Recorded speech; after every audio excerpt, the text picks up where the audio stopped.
अस्सलाम वालेकुम। America, Iran और इसराइल जंग के बारे में एक बात बिल्कुल ठीक है कि इस जंग में बज़ाहिर दिखाई कुछ देता है, कहा कुछ जाता है और हकीकत इसके बिल्कुल बरअक्स होती है। इस जंग में सबसे ज़्यादा अभाम और उलझन डोनाल्ड ट्रंप के बयानात ने पैदा की है। डोनाल्ड ट्रंप ने अमरीकी अवाम से खिताब में मुख्तलिफ बातें की और उनकी एक बात जिसने सबको परेशान कर रखा है वो ये कि डोनाल्ड ट्रंप ने इस जंग के ख़ात्मे के हवाले से कोई बाकायदा टाइमलाइन नहीं दी है, जिससे ये अज्यूम किया जा रहा है कि शायद ये जंग लंबी होने जा रही है।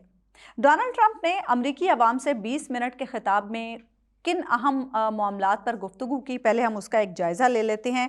डोनाल्ड ट्रंप ने ज़्यादातर अपने खिताब में पुरानी बातें ही दोहराई, लेकिन जंग के ख़ात्मे के हवाले से उन्होंने कोई तारीख नहीं दी और ये कहा कि आने वाले 2 से 3 हफ्तों में हम ईरान पर ज़्यादा शिद्दत से हमले करने जा रहे हैं। इसके साथ साथ उन्होंने कहा कि मशरिक़ वुस्ता में जो इत्तेहादी हैं उनका शुक्रिया अदा करते हैं और उनकी हिफाजत के आज़म का उन्होंने इजहार भी किया। आबनाए हुर्मुज़ खुलवाने के लिए इत्तेहादियों पर उन्होंने एक मरतबा फिर से जिम्मेदारी डाली और कहा कि शिपिंग के तहफ़्फ़ुज़ के लिए इत्तेहादी आगे आएँ या फिर ईरानी तेल ख़रीदें और उस पर गुजारा करें।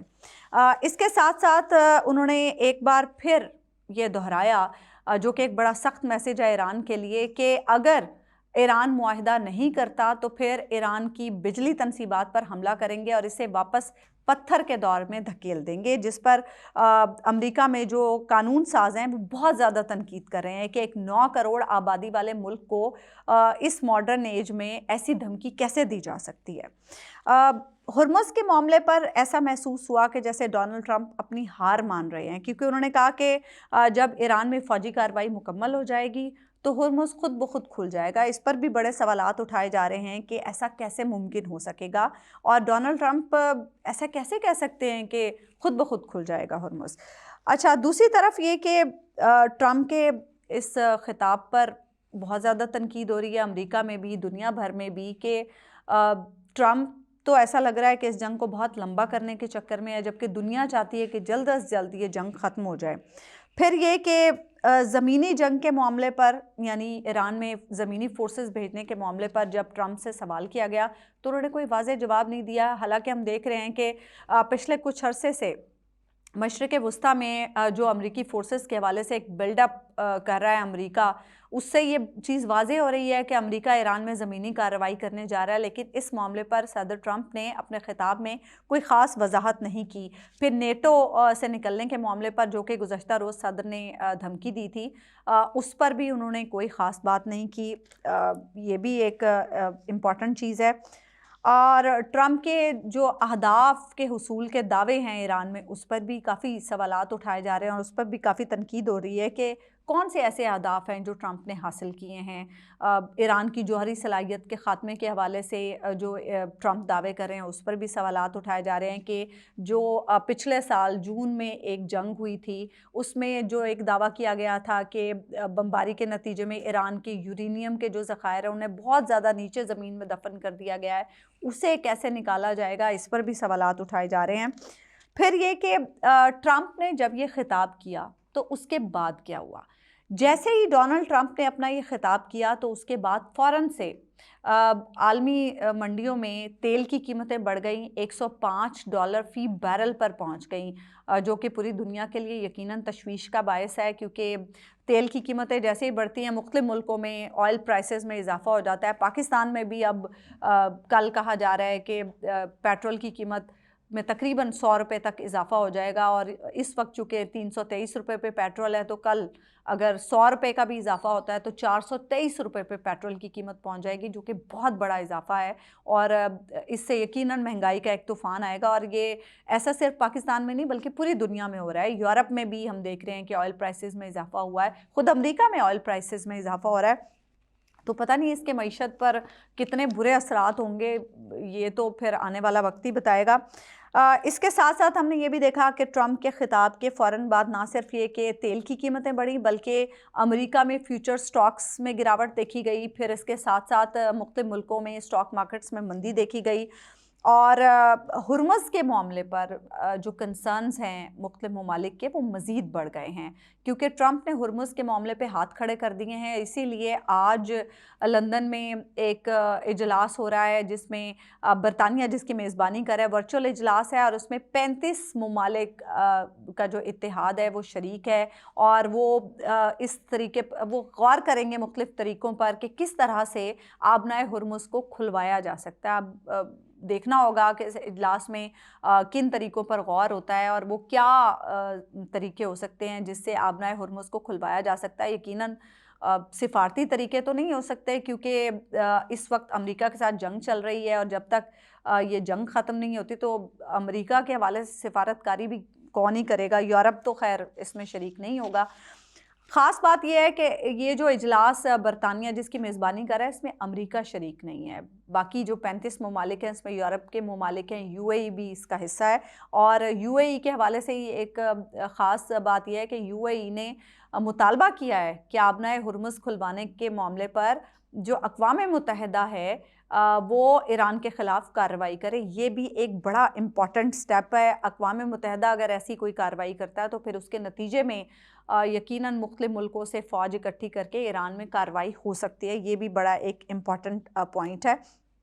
दूसरी तरफ हम देख रहे हैं कि ट्रंप जो गुज़श्ता दिनों से ये दावे कर रहे थे कि ईरान की हमने बहरिया को भी ख़त्म कर दिया है, फ़ौज को भी ख़त्म कर दिया, और ईरान के असलहे के जो ज़ख़ायर हैं वो मुकम्मल तौर पर तबाह हो चुके हैं। लेकिन इसके बावजूद हम देख रहे हैं कि ईरान मुसलसल इसराइल पर भी हमले कर रहा है और गल्फ़ कंट्रीज़ पर भी हमले कर रहा है। मतलब गल्फ़ कंट्रीज़ में जो अमरीकी अहदाफ़ हैं उनको निशाना बना रहा है। इसराइल पर जो गुज़श्ता शब ईरान ने हमला किया है उसके बारे में इसराइल का चैनल 14 ये कह रहा है कि वो अब तक का सबसे ज़्यादा शदीद हमला है, जिसके बाद पूरे इसराइल में सायरन भी बजते रहे। और इसके साथ साथ जो दुबई और बहरीन में हमला किया है ईरान ने, दुबई में अमेज़ॉन के 2 डेटा सेंटर्स को निशाना बनाया गया है, जबकि बहरीन में अमेज़ॉन के जो क्लाउड फैसिलिटी सेंटर है उसको निशाना बनाया गया है। इसके साथ साथ इराक़ में इरबिल इराक़ में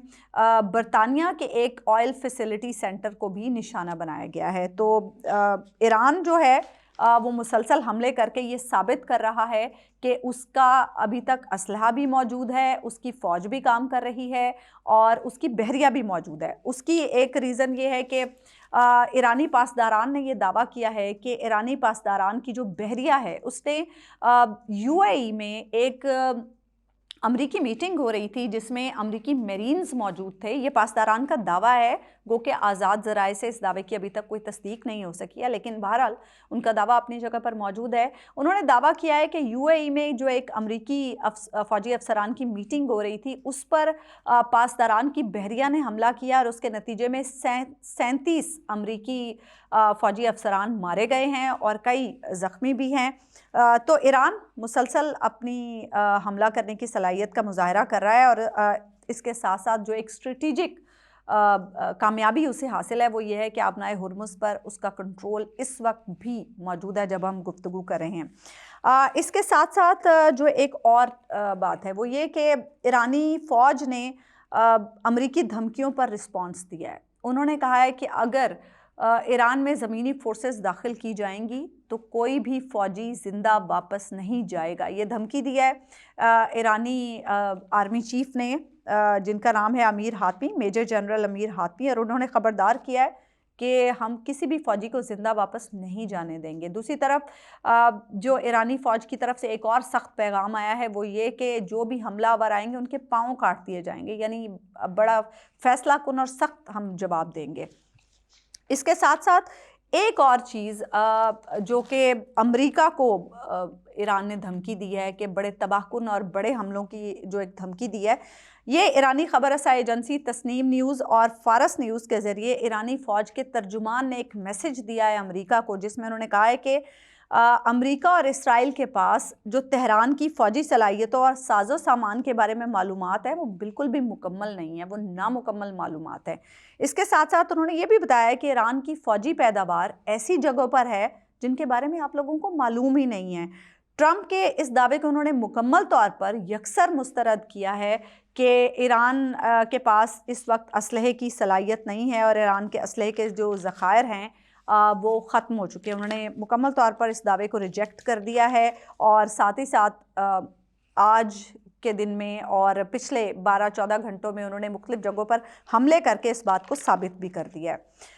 इसके साथ साथ ट्रंप ने जब अमरीकी कौम से ख़िताब किया तो ट्रंप ने उन्हें कहा कि हम अमरीका को वापस खुशहाल, पुरएतमाद और हर किस्म के ख़तरे से पाक बनाना चाहते हैं। एक तरफ डोनाल्ड ट्रंप अमरीकियों को ये मैसेज दे रहे हैं कि इस जंग को मुस्तकबिल की सरमायाकारी के तौर पर देखें, हम अमरीकियों को महफूज बनाएंगे, ईरानी ख़तरे का ख़ात्मा करेंगे। तो दूसरी तरफ ईरानी सदर मसूद पेज़ेश्कियान अमरीकी अवाम को क्या मैसेज दे रहे हैं? मसूद पेज़ेश्कियान ने अमरीकी अवाम के नाम एक खुला ख़त लिखा है जिसमें वो ये कह रहे हैं कि ईरान अमरीकी अवाम के ख़िलाफ़ नहीं है और ईरान अमरीकी अवाम के लिए बिल्कुल भी कोई ख़तरा नहीं है।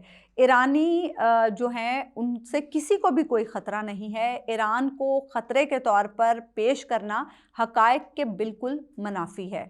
तो आप दोनों मुल्कों के जो सदूर हैं उनके बयानात से अंदाज़ा कर सकते हैं कि किसकी क्या अप्रोच है।